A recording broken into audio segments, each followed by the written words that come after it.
The events of September 11th thrust all Americans, even those at the highest level, into a state of disbelief. That kind of terrorism was new to the United States. It shocked the nation. A lack of shared intelligence caused enough confusion to leave the country exposed and caught off guard. We learned a lot in 2001, and we knew we needed to communicate better. The intelligence was not good at that time, and there were all kinds of reports that turned out to be false. The problem plaguing the policing community wasn't a novelty. I don't think it was anything nefarious. There are many different law enforcement agencies, and having them work together and share information has always been an issue.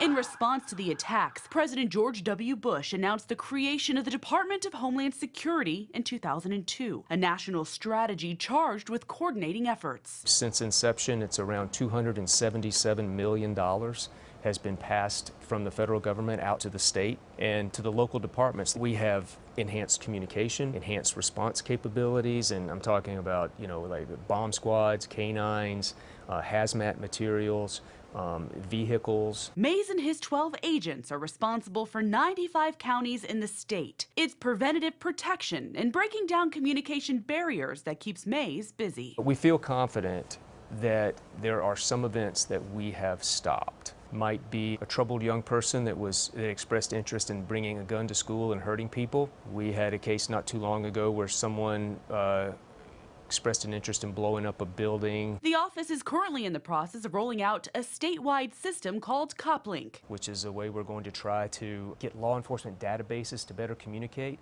because the information is there, we just need to access it. But how is the agency's effectiveness truly tracked if its scorecard is based on events that never happen? I asked Mays how he would rate the impact DHS has on the country. Historians will have the final say on that, right? Because the U.S. Department of Homeland Security underwent some big reorganizations, and one U.S. congressman, I think, described it as a living, breathing monument to bureaucracy at one time. And they've had some struggles, but I believe that we'll see Homeland Security at the federal and the state level be viewed historically as the right thing to do. Alex Dennis, News 2.